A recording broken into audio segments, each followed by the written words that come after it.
เรียบร้อยใส่กันแต่เศร้าเอาต่ำกันกี้เลยแล้วเรียกตอนเศร้าละตอน11 โมงทุกคนเลยเอารถมาเข้าต่อจะออกไปเลาะชอบกินข้าวป่ะอยู่โอเคอยู่ไปแน่มือสิบส่วนเลย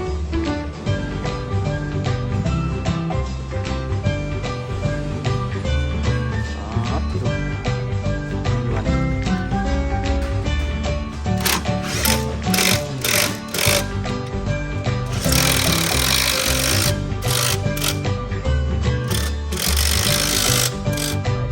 สบายดีตอนเศร้าเนาะเศร้าวันนี้ตัวกาเดินทางไปเวียกต่อนะทุกคนไปเวียกต่อหน่อยนึงแล้วก็ไปเคลียร์เวียกตอนเศร้านี้แล้วก็ไปเอารถไปให้กับเจ้าเบิ้งคืนนะทุกคนน้องมองที่เป็นเทอร์โบเขาว่าน้ำมันเทอร์โบกับพวกหูกันแบบเพชรเป็นแล้วก็เจอปัญหาใหม่ๆมาเรื่อยๆแหวนหัวซีดนี่อาจจะว่าเป็นอย่างละไปเห็นมือวานนี่โอ้ยไปเห็นก่อนนั้นซ้ำมาบริแก้ไขปัญหาอย่างเลยนะแก้ผิดจุดทุกคนเลยเปลืองเงินละล่ะแต่ว่ากะแหวนกะจากบางนี่แหละกะยามันเนาะซ้ำมาเปลี่ยนใหม่เลยตอนนี้นี่ตัวสิไปเวียกตอนเช้าก่อนตอนนี้8:16บุ้งว่าไปฮอดห้านนี่สิจักโมงมื้อนี้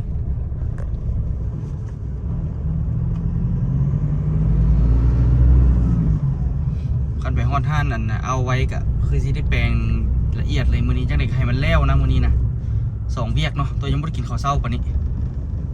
บึงสิได้กินข้าวเช้าเนี่ยคือที่ดนอยู่บึงนี่แต่ก็ต้องไปนะทุกคนไปคิดเวียกนี่ให้มันเร็วๆไปหลายเวียกนะมื้อนี้แห้งเป็นวันจันทร์บุ้งว่ารถสิติดซ้ำใดสร้างสูตรรถติดนี่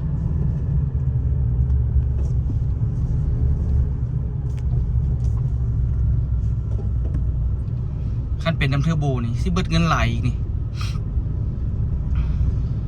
แต่ว่าเรื่องอย่างกับปกติเลยทุกคนแต่ว่าตอนเช้าสตาร์ทรถแล้วมันที่จักรรถแล้วมันควันออกนะตัวเราบ่มักเนาะบ่อยากให้มันมีที่จริงอะมันเผาใหม่ไปในระดับหนึ่งแล้วมันกับเช้าออกเนาะแต่เขาก็บ่อยากให้มันออกเลย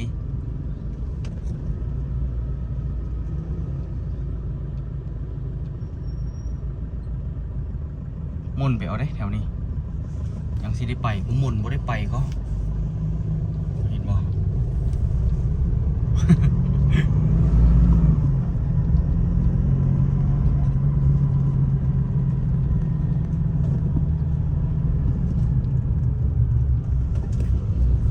หลายเรื่องหลายแนวอยู่เนาะทุกคน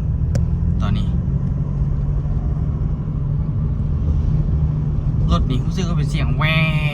วแววแววอยู่จะเป็นน้ำเอียงบ่สบายใจเลยที่เดินทางไกลนี่ก็ได้ต้องได้เอาไปหาสร้างด่วนๆเลยแต่ว่าคันมื้อนี้บ่ทันมื้ออื่นบ่ทันละแม่นสิเลื่อนไปเป็นมื้อฮือเนาะสิขอเพิ่นเป็นมื้อฮือคันมื้อนี้ทันแล้วก็เป็นมื้ออื่นตามปกติแต่ว่ามื้อแรงบางทีต้องสิไปเยี่ยมเพิ่นอยู่ไปวางแผนนำเพิ่นว่าสิไปจังไดเอาจังไดเนาะไปจักคนสิไปจักคนสิไปแวะใส่แน่อย่างประมาณนี้ที่ไปลงให้เพิ่นรายละเอียดให้ฟังว่าจังไดไปใส่เนาะเดี๋ยวสิโทรหาเพิ่นก่อนโทรหาตอนนี้เลยแหละคันสิเป้าเราก็ได้ร้อยใส่กันแต่เช้า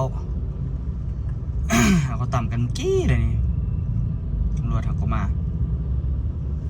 เอาคันนี้ก็สิเลี้ยวซ้ายอีกปะนี่ลำบากแทบปะนี่เขียนนี่แห้งรถติด ใส่บนอีก3 เวนแล้วนี่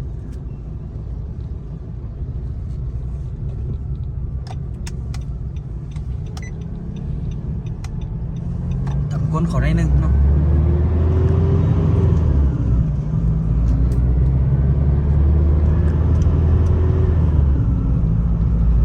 เสียงรถมันเป็นฟิวเดี๋ยวนี้ใจฮ้อนใจบ่ดีขนาดบ่ฮู้ว่าเป็นน้ำหยังหรือมันเป็นปกติวะ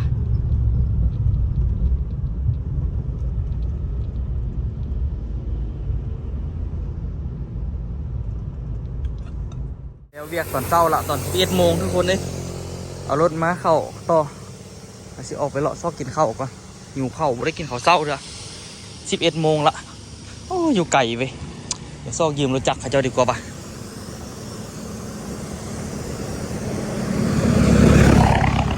จากสภาพรถละเข้าได้แต่ออกบ่ได้ทางแคบออกไอ้ย่างเลยย่างซะเอากันห่มมาน้ำออกย่างเข้าไปใต้สะพานคุณข้ามฝั่งนั้นไปเห็นห้านอยู่ห้านหนึ่งเป็นตะกินอยู่หิวข้าวแห้งเลยเดี๋ยวนี้11 โมงละอยู่บริเวณบ้านนาทมเลยนี่จะขายเป็ดอยู่แล้วนี่เป็นที่นิยมเลยเนาะพี่น่าจะโลละ100,000อยู่110,000อยู่ที่ลองสารโล70,000 กีบกำไรดีเนาะเบื้องแถวนี้เนี่ยโมมีเป็นทางยางเลยเฝือเสียงขวางสาวโสดมาสันฟ้าเจ้า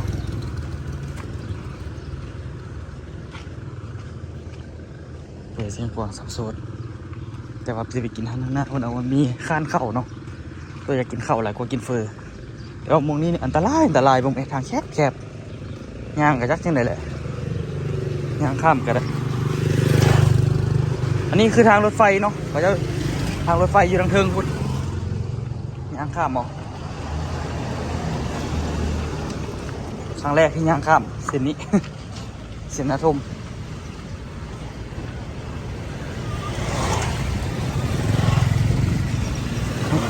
ตอนขี่รถมาเห็นห้านนี้แหละเป็นตะกินเลยที่มากินข้าวห้านนี้แต่แซ่บอยู่เนาะกินข้าวบัดหนึ่งก่อนหิวแห้งละโอ้มีพลังงานละข้าวขาหมูโอเคโอ้อันนี้ก็เป็นแต่แซ่บไปนี่มีเหลืองโอเคอยู่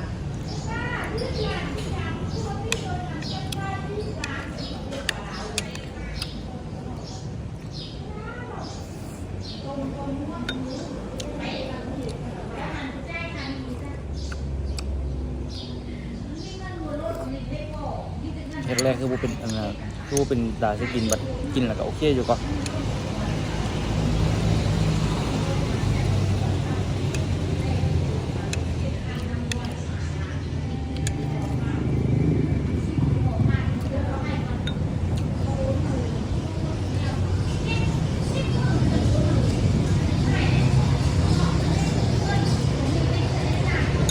มีแห้งเลยส่วนที่ได้กินข้าวเขาก็ได้ทุกคนเด้อแต่ทรงซีโบอิมคือซีโบยูโดนหรอกเขาเจ้าเนาะ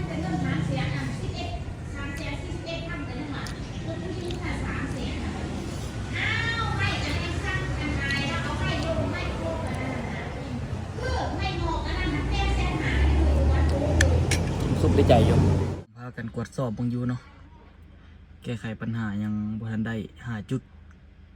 ต้นต่อยังบ่ทันได้เนาะแต่ตัวว่าปั๊ม power ตัวมันยังดีอยู่เพราะว่ายังเล็งออกแห้งดีปกติต่างแต่มันมีควันซื่อๆเนาะน่าจะไม่มองหัวกับน้ำมันเครื่องที่ย่อยทั้งลุมอ่ะเดี๋ยวอันนี้คันว่าเขาเจ้าบ่ทันเฮ็ดเบิ่งล่ะตัวสิไปห้านเก่าที่ได้ไปเว้าให้กันแล้วป่ะนี่น้ำมันเครื่องใส่ว่าซั่นพัดกับบ่แน่นโอ้ยเมื่อยขนาดเดี๋ยวสิได้ไปเลาะเบิ่งเนาะตอนนี้เขาเจ้ากำลังแกะเบิ่งอยู่ว่าแล้วนี่ว่าสิไปหาเป็นตู้เนยนิดนึงสิไปเจอเพิ่นก่อนไปล้มเพิ่นก่อนนะทายว่าสิเอาสิไปจังไหนวางแผนจังไหนเนาะแต่กระถานี่มันแล้วก่อนผมคงสิแล้วบ่มื้อนี้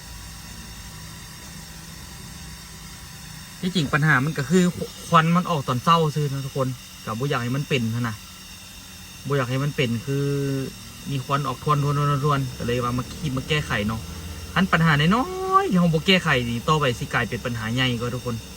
เจอปัญหาใดเลยที่มาแก้เจอปัญหาใดที่มาแก้ถ้าเป็นรถเด้เนาะรถกะเต็มที่เนาะรถซื้อมาใช้งานเต็มที่กับมันหมดเงินเท่าไรกะจำเป็นแล้วทุกคนน้อยยามมันเป็นอันนี้ล่ะท่าต่อไปโดยกะนอนอยู่ในรถต่อไปรถไผ่กับโบฮู้เนาะนอนก่อนมองนอน VIP สบายอยู่มานี่มันคักแต่มันมีบนนอนในรถนี่แหละสบายเนาะแทบไม่ได้ไปแทบมืออื่นเป็นสิ้นส่วนเลย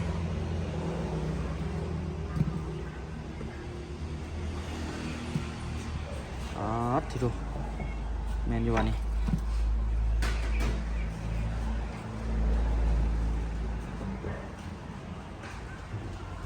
ออกเป็นชิ้นส่วนคักแท้วะวางเลยเป่าเลยเครื่อง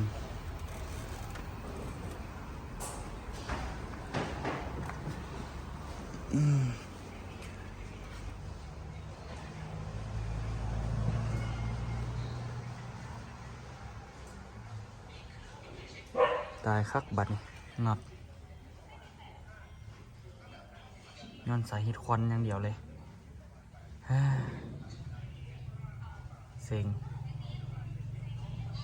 ไม่เบอะไปครึ่งหนึ่งเยี่ยมพอนี่พ่อพูดไปเท่าไหร่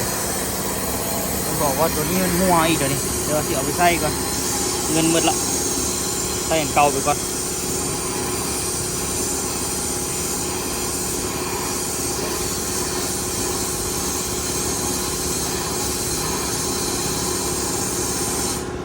ในคนประกอบอยู่เดี๋ยวนี้ประกอบไปใช้งานตัวนี้ยืนรถไปโดนหรอกตัวที่ใช้ตัวนี้ก่อน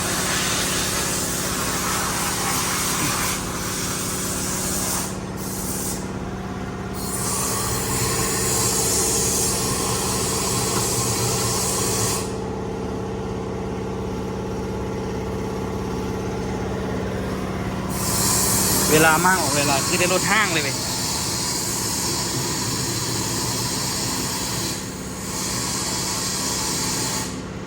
ได้จับน็อตลายมองขนาดใส่คืนก็ได้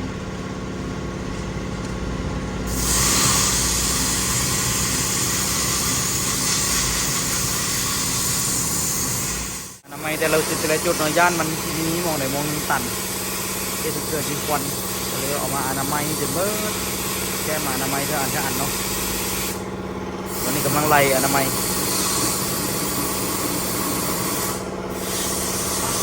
ตอนบอกใหญ่นะแก้มานะ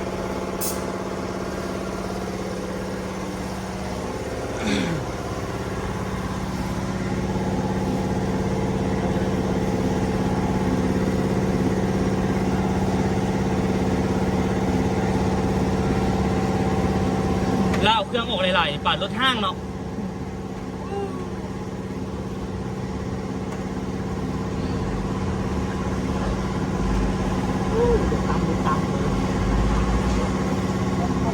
ใส่พันนี่นะก็เปลี่ยนแล้วมันจะดำเว้ยลงมาไล่กันเลย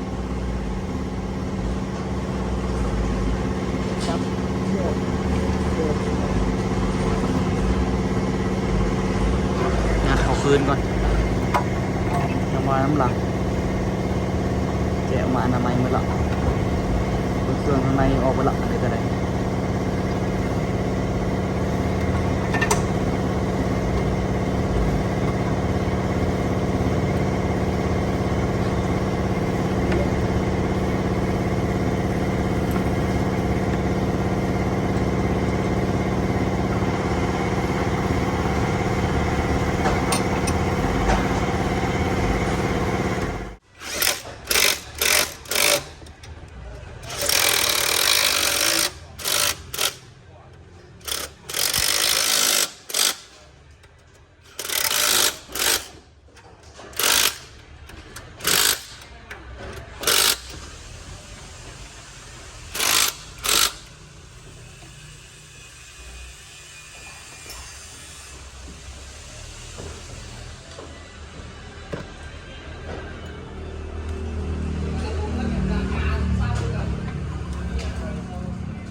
ที่ไปเฮ็ดมาแล้วน็อตเหลือนี่บ่มีอ่ะ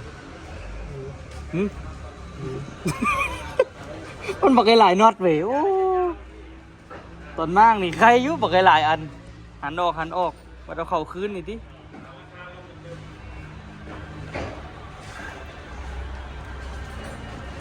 ซอกม่องใส่ก็คืนก็บ่เห็นเย็นมองใส่เลยซอกนี่แหละเนาะย่างนี่แบบมันจริงเลยบางย่างนี่แบบ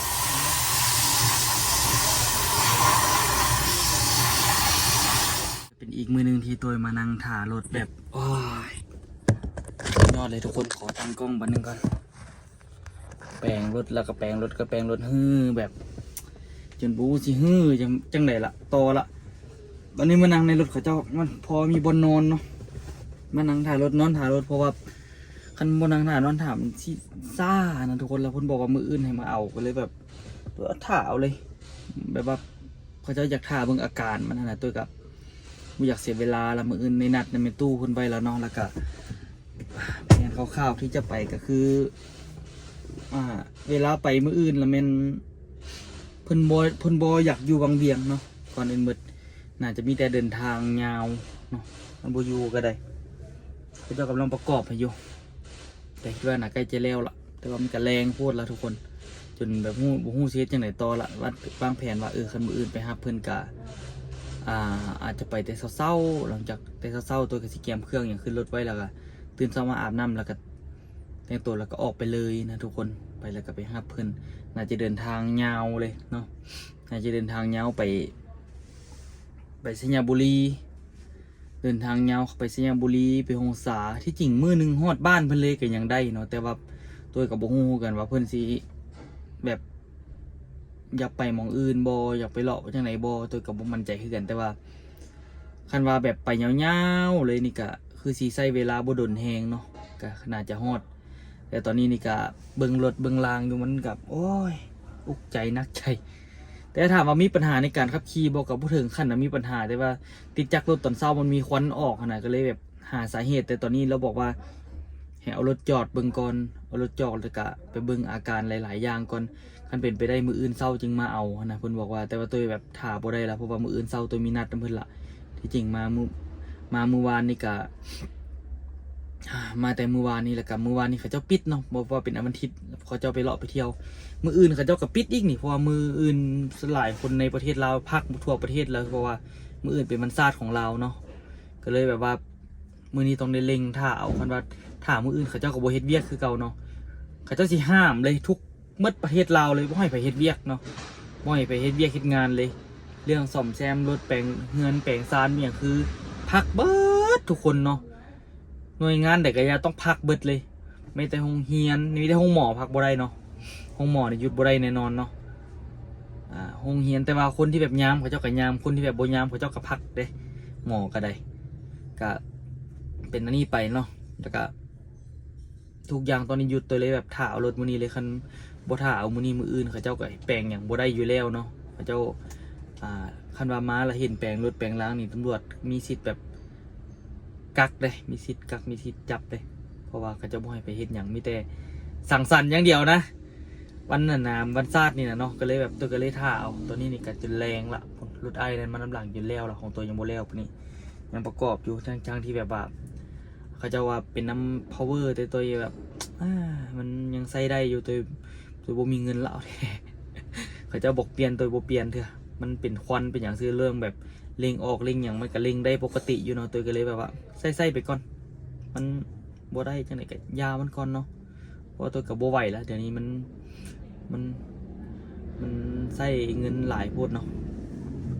เงินก็มีแนวว่าใส่นะครับสมมติเรามาแปลงรถนี้มืดกะบ่มีเงินละ ก็เลยว่าโจก่อนเนาะโจก่อนแต่กำลังเล็งประกอบอยู่โจแล้วก็เขาจะว่าถ้าเบิ้งถ้าดมมึงกินมันขนาดกินควันขนาดว่าเป็นยังไงขนาดตัวในหู้ละพอดมมาหลายเชื่อแล้วกินมันแต่อันนี้เราก็ยังบทันหู้เธอแต่ว่าเดี๋ยวลองประกอบแล้วก็ลองติดจักเบิ้งเนาะคันว่าควันมันออกอะให้เพิ่นเซ็กเลยว่าเป็นอีหยังแต่ว่าคันว่ามันแบบว่าโอ้ยยังบทันหู้สาเหตุเธอต้องได้แก้เบิ้งแล้วมันตัวไปก่อนเนาะมื้ออื่นต้องได้ออกแต่เช้าเบิ้งเด้อทุกคนเด้อนี่พูดเบิ้งแวบๆป่ะยังประกอบอยู่เนาะตัวมานอนในรถที่เขาจะซ่อมแซมบทันแล้วเนาะแล้วมื้ออื่นนี่คันว่าดิ่งไปนี่ตามแผนเด้อทุกคนน่าจะพาเพิ่นไปบ้านนามอนนี่แหละรู้สึกว่าเด้เอาคือตั้งได้วะบ้านนามอนเนาะพาเพิ่นไปอยุธยาบุรีเด้แต่เพิ่นเป็นคนไทยดำเนาะบางทีมื้อนี้มีโอกาสก็คือที่ไปหาเพิ่นคันบ่ทันก็คือบ่ไปเนาะหลังจากที่แบบว่าไปฮอดนามอนปุ๊บก็สิออกไปทางบ่อแก้วพาเพิ่นเลาะลองแถวนั้นแหละ บ่ฮู้ว่าเพิ่นอยากไปใส่กระพาเพิ่นไปเพิ่นบ่อยากไปก็แล้วแต่เนาะมีตัวมีหน้าที่พาไปว่าซั่นซะแล้วแต่นั้นแต่ว่าเพิ่นก็บอกว่าแล้วแต่ตัวเด้อแล้วแต่ตัวพาไปแท้แต่ตัวก็สิถามเพิ่นว่าเพิ่นมักเที่ยวแบบใดเนาะแต่ละคนก็มักเที่ยวต่างกันเด้บางคนก็มักเข้าวัดเข้าวาบางคนก็มักไปเบิ่งชนบทของลาวบางคนก็ไปมักแบบไปลิ้นธรรมชาติลิ้นป่าลิ้นภูแต่ว่าเบิ่งเพิ่นก็คือแบบน่าจะไปลิ้นป่าลิ้นภูบ่ได้เพิ่นอายุหลายแล้วเนาะน่าจะแบบว่าไปที่แบบว่าบนบ่ได้ใช้เหือแฮงอย่างหลายเนาะพาเพิ่นไปเบิ่งธรรมชาติหลายกว่าเนาะเพิ่นก็มักธรรมชาติเนาะเพิ่นมีโอกาสจะไปพักผ่อนอยู่ล่องซานอยู่แต่ก็มีโอกาสเจอกันยาวอยู่เนาะตัวก็เลยว่าอ่ะแต่ว่าคันว่าเดินทางไปเรื่อยๆนี่ก็บ่เกิน4-5 มื้อดอกบ่เกินนั้นดอกเนาะเพิ่นไปลิ้นบ้านที่ว่าเพิ่นอยากไปบ่อนที่ว่าเพิ่นเคยไปก็คือสิบ่ดนเกินไปที่บอกก็บ่ฮู้กันเนาะอันนี้เฉลี่ยบ่ได้เลยแต่ก็คือสิบ่เกินอาทิตย์นึงดอกเนาะตอนนี้ก็เลยว่าแปลงไปก่อนตัวก็แบบว่าอยากให้สภาพมันสมบูรณ์ที่สุดไปซะนะที่จักตอนเช้าก็บ่ให้มันมีควันมีอีหยังเนาะก็เลยเอามาซ่อมมาแซมที่จริงก็ตัวใช้งานอย่างก็ปกติแหละทุกคนเล็งอย่างก็ออกดีเลยแฮงปกติเลยเนาะอ่ะทุกคนตอนนี้ก็เบิ่งกันไปก่อนเนาะไปเดี๋ยวไปทาเบิ่งตอนเพิ่นสิติดจักเบิ่งว่าควันมันเป็นยังไงเนาะบายประกอบก่อนตัวสีแล้วก็บ่แล้วแท้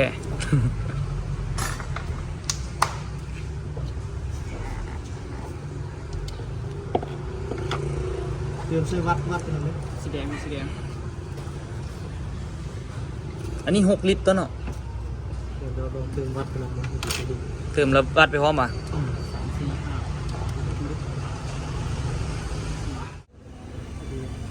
พอดีเหรอเหลือวะนี่ 5เหลือ อ้าวแสดงว่ามันใส่น้ำมันเครื่องโบราณตัวสันรถอันนี้ขนาด6 ลิตรกันยังเหลือ 5 ลิตรไปว่าเติม มันมีแต่ ปกติเราก็เติม7 ลิตรตลอดแต่ว่ามันเกินวะ เนาะอันนี้ก็6 ลิตรนึง ว่านี่มันเติมล้นเลย ล้นปกติ6 ลิตร ก็สั้นกับประมาณ6 ลิตรซะโอ้ย6 ลิตรกับบ่ฮอด5 ลิตรป่ายทำบ่จัก คือมันไม่เกือบ7 ลิตรอยู่พอเติมหน่อยประมาณ7 ลิตรอยู่นะนี่แต่น้ำมันลองตีจับ สั้นน่ะนะพอดีเหรอลองเซ็ตจุ่มไม้เบิ่งซัวอยู่ว่ะ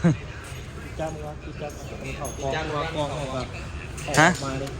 เพราะว่าเขาหันกองออกมา เออแมนอยู่ เลยตีจับ ที่จักให้น้ำมันเคลื่อนก่อนเนาะ ตีไปแล้ว คันสิติดล่ะนั่นก่อนยูรถไปข้างหน้าแล้วในนี่มาก่อนจึงบ่เสียเวลา นี่วันนี้ด้วยเติมหน้าเลย มีอะไรออกทางคุณจะนี่ น็อตก็ไม่เห็นหรอกก็น็อตเห็นหรอก น่ะใจอยู่บ่แล้วจักกัน ดูกล้องน็อตดูกล้องสิ หันออกน็อตอะไรออกใส่บนนี้ มาใส่น็อตอันนี้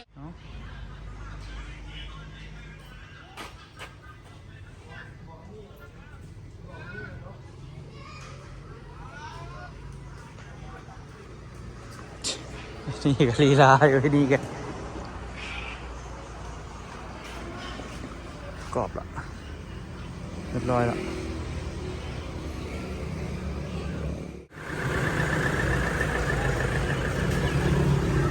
เฮ้ยออกดิ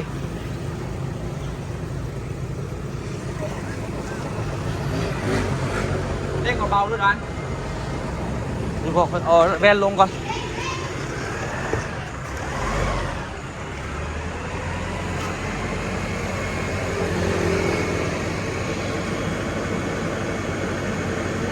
ออกได้นี่ควันปกติได้นี่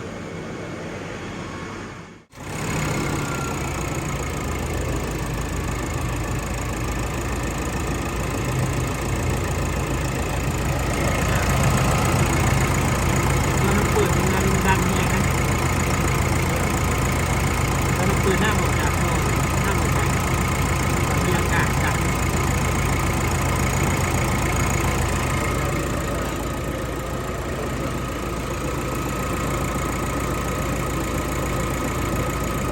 กะสร้างเพิ่นแก้ไขกะยังบ่ทันแบบแก้แบบแล้วสมบูรณ์เนาะทุกคนเนาะล่ะไอ้นี่แล้วก็ไปสร้างฮู้จักกันได้แหละเพิ่นบอกว่าแก้ให้มันแล้วก่อนเพิ่นว่ามื้อนี้ที่จริงกับต้นเขาอยู่เด้เขาเฮ็ดให้เบิดมือทุกคนเลยแต่ว่าอันน่ะ สุดก่อนตัวก็เสียเงินไปแล้วนะทุกคนเนาะค่าสร้างแน่ค่าแปลงนั้นแปลงนี่แน่มืดไป 2,000 กับ80 บาทบ่ตอนมือสุดก่อนนี่แล้วก็แปลงกันยังแปลงบ่ถึกจุดเนาะแต่ส่วนนี้เพิ่นกับแปลงอีกมืดกลุ่มไล่เช็คเบิ่งแล้วเพิ่นว่าอันน่ะได้ power มันหัวเพิ่นว่าต้องได้เปลี่ยนเนาะแล้วก็ต้องได้กวดเบิ่งบนอื่นอีกนะเราเว้าได้ต้องได้กวดเบิ่งหลายบอลดีแท้มันให้จอดปาไว้นี่ก่อนแล้วว่าแล้วก็ไล่เช็คหลายบอลก่อนแต่ตัวแบบมีเวียกเนาะทุกคนมืออื่นตัวกับมีเวียกตัวเลยบอกข้อเพิ่นว่าเดี๋ยวเขากลับมาได้เวียกก่อนเราบอกว่าโอเคฉันเอาไปรถไปใส่เวียกก่อนประกอบไปคืนเนาะประกอบไปคืนแล้วเราก็เขาก็เอารถไปใส่เวียกก่อนหลังจากเอาไปใส่เวียกแล้วก็กลับมาจะสิมาเว้าน้ำเพิ่นแล้วเพิ่นบอกว่าอันน่ะบ่ไรเงินเธอเด้อเราเว้าหั่นนะเดี๋ยวมาอันน่ะเดี๋ยวมาฮอบหน้าละมาแปลงคืนคันว่ามันเรียบร้อยแล้วก็จึงสิไรเงินให้แล้วว่ะคือแปลงมื้อนี้บ่ได้เสียเงินอย่างเลยเนาะก็บ่ได้ใส่อะไรอย่างเพิ่มที่จริงก็ทอนั้นทอนี้โดยก็ให้เขาเจ้าเปลี่ยนให้ที่จริงก็ควรได้จ่ายเงินแต่ว่าเราบอกว่าฮอบหน้าแล้วจึงมาแล้วจึงแปลงแล้วจึงไรเงินให้เราว่าเนาะโดยก็ขอขอบใจอ้ายเพิ่นแหละที่เบิ่งรถให้เนาะเพราะว่าก็ฮู้จักกันเนาะที่ว่าก็ได้แล้วก็โดยก็มืดตูดเด้เนาะมืดตูดอีหลีมืดน้ำไหลแนวเนาะมาเบียงขนาดนี้โอ้มีแนวใส่เงินรถนะทุกคนเลยก็ยังโชคดีไปที่เพิ่นบ่ได้ไล่เงินน้ำเนาะเดี๋ยวรอบหน้ามาแต่พุ่นละกาสิได้ให้มัน